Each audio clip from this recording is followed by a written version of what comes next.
السلام عليكم ورحمة الله وبركاته dhageystayaasha qiimaha iyo qaayaha mudan oo ku soo dhawaada radio xariirad oo aan maanta idigu hayno siyaasadda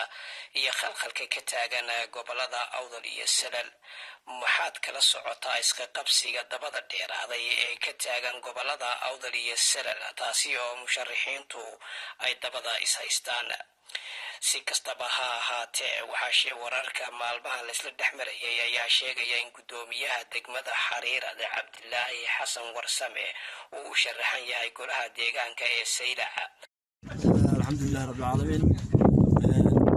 waxaan ka aqbalay bulshada degmada Xariirad sida quruxda badan ee ay maanta ay yiraahdeen walaalkayo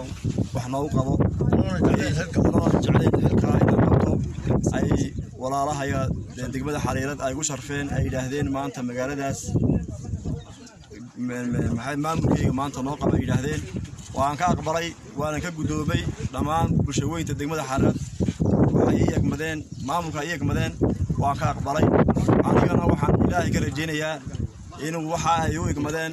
way u saacideen inuu ilaahay fudaydiyo dhamaan cid ay qusaysana waxaan ka codsanayaa wasiirka arrimaha gudaha marasaafka gobolka iyo dhamaan cid ay qusayso arintaydaasi in laga aqbalo bulshada waxay yagmatayna lagu saacido masha Allah. haddaba maruu khadka nagula soo xidhiidhay ayaa waxa uu noo sheegay inuu isagu beeniyey wararka sheegaya inuu isagu hadda musharax u yahay oo xilkana ka tegayo taasi ayaa waxa uu ku sheegay inay jiraan dad dana gaara wata been abuurana ka sameeyay gudoomiyaha degmada Xariirad Xaaji Cabdilaahi Xasan Warsame. Cabdilaahi Xasan Warsame oo ku sugan caasimadda Hargeysa ee Somaliland ayaa waxa uu khadka taleefanka noogu xaqiijiyay inuu isagu u joogo wiil hadda ka hor lagu dilay Hargeysa kaasi oo magtiisa loo ballansan yahay in la qaato isagoo sheegay inuu qayb ka mid ah odayaasha beesha uu hore u sii watay. dhinaca kale waxaa jira warar sheegaya in gudoomiyaha Daadmareed Nuur Cusmaan Guuleed inuu isagu 3 cisho gudaheed isku casiri doono taasina uu iska sharaxayo xisbiga wadani.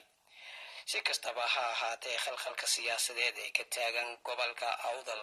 gaar ahaan magaalada Lughaya iyo Gaarisa ayaa waxa lagu aaneeyaa inay faraha kula jiraan qaar ka mid ah xukuumadda dalka Jamhuuriyadda Jabuuti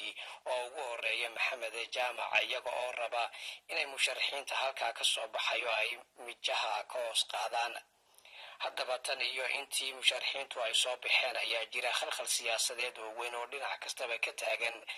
taasi waxaanu iniga soo diyaarin doonaa barnaamij taxana ah oo aad la socon doontaan imikana waxaanu leenahay salaamu calaykum waraxmatullaahi wabarakaatuh.